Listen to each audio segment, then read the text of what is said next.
সরকারি সম্পদ নয় করতে বাধা দেওয়ায় প্রাক্তন প্রধানের স্বামীর দ্বারা প্রাণঘাতী আক্রমণের শিকার ঠিকাদার। ঘটনা উদয়পুরে কিল্লা বাগমা বিধানসভার অন্তর্গত পশ্চিম কুপিলং এলাকায়। ঘটনার বিবরণে জানা গেছে, পশ্চিম কুপিলং এলাকার জনগণ অনেকদিন ধরেই এলাকার জল নিষ্কাশনের জন্য একটা ড্রেন তৈরির দাবি জানিয়ে আসছিল। সেই মোতাবেক পূর্ত দপ্তর পশ্চিম কুপিলং এলাকায় একটা ড্রেন নির্মাণের জন্য অর্থ মঞ্জুর করে।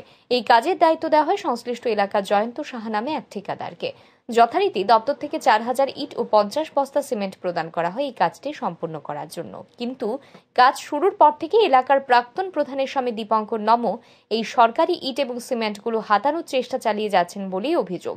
এই নিয়ে এলাকার জনগণ একাধিকবার বাধা দেয় দীপঙ্কর নমোকে, কিন্তু ড্রেন নির্মাণের কাজ সমাপ্ত হওয়ার পর অবশিষ্ট ইট এবং সিমেন্টগুলি নিজের বাড়িতে নিয়ে যেতে তৎপর হয়ে ওঠে প্রাক্তন প্রধানের স্বামী দীপঙ্কর নমো। কিন্তু সেই কাজে বাধা দেওয়া গত সোমবার রাতে আচমকাই ওই ঠিকাদারের উপর আক্রমণ চালায় প্রাক্তন প্রধানের স্বামী দীপঙ্কর নমো।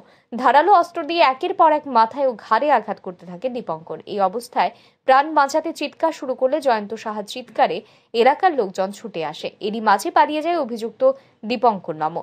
ঘটনার সাথে সাথেই রক্তাক্ত অবস্থায় গোমতী জেলা হাসপাতালে পাঠানো হয় জয়ন্ত সাহাকে।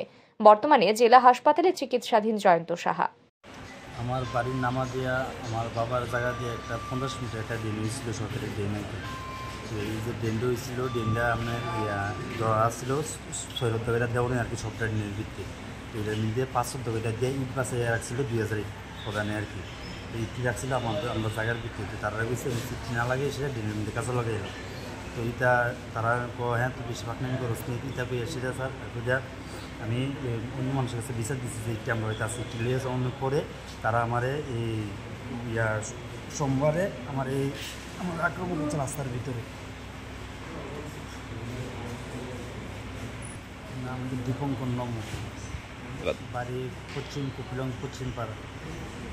এই ঘটনা দিয়া মানে এরা নিতে পারছে না দিকে, মানে অন্যরা নিচে একটি এলাকায় নিজে এটা আমার প্রতি মজা হচ্ছে আর কি। মানে আমি অন্ধকারের দিকে আমি দাঁড়িয়ে পেচ্ছাপ করতে বলছিলাম, হ্যাঁ পিছন দিয়ে রাবারে সুবিধে আমাদের বাড়ি দিয়েছি স্যার দিয়েছি এবারে তুলে তুলে দিয়েছি।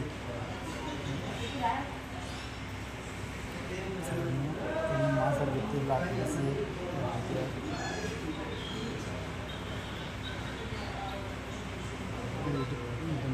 আলাদা করে লেছে দিচ্ছে মাত্র বেশি গেছে 29টা পিছনে। এখন আমি চাই মানে প্রশাসন যেটা ভালো করে দিয়ে নিছে। আমার বাপে কোর্ট কেস করছে, কিল্লা পিএসও কেস করছে, এবারে প্রশাসন চিন্তা ভাবনা করবে কী করবো। আমার নাম জয়ন্ত সাহা, আমার বাড়ি পশ্চিম কুপিলং পশ্চিম পাড়া। একসঙ্গে কখন আগে 5 বছর হ্যাঁ বোর্ড প্রধান আছে, কখন আর প্রধান নেই, কখন নতুন আরেকজন হয়েছে। হ্যাঁ আমার লগর না শুধু হ্যাঁ পাড়ার ভিতরে আরও কয়েকটা ঘটনা ঘটছে, খারাপ ঘটনা ঘটছে। আরেকজনের হাড্ডি ভেঙে লাগছে বাড়ি দিয়ে সেটা পাড়ার ভিতরে যদি 100 জনের মধ্যে 100 জন হ্যাঁ বিপক্ষে কথা বলে। সুষ্ঠু বিচার চাই। আমার এইভাবে মাথার মধ্যে আক্রমণ করছে, যদি আজকে ভেঙে আমার কাইটটা যদি এখান থেকে কাইট তোলাইতো তবে বলা আসলে মাথার আক্রমণ করছে আমার। আজকে নাও দিন যত বয়স হবে এটা দিন আমার এটা ইনফেকশন হইব। আমার এখন বয়স কম ঠিক আছে, কিন্তু দিন যত বয়স বাড়বো একটু দিন আমার এটা ইনফেকশন করবো। এটা যে মাথার ভিতরে দেন, মাথার ভিতরে ছিল কি একটা দিয়েছেন এক জায়গায় দিয়ে দিচ্ছে, নাকে দিচ্ছে, নাকে।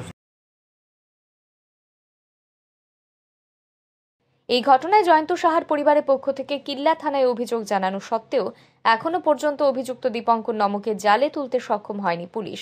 এই নিয়ে এলাকার জনগণের মধ্যে ক্ষোভের সঞ্চার হয়েছে। এলাকাবাসীদের অভিযোগ, ক্ষমতা বলে আইনকে নিজের পকেটে পুরে রেখেছে অভিযুক্ত দীপঙ্কর নমো। এখন দেখার বিষয়, লোভ লালসার ঊর্ধ্বে উঠে আইনকে প্রাধান্য দিয়ে অভিযুক্তকে গ্রেপ্তার করে আক্রান্তের পরিবারকে সঠিক বিচার এনে দিতে পারে কিনা পুলিশ। ব্যুরো রিপোর্ট, আর ই নিউজ।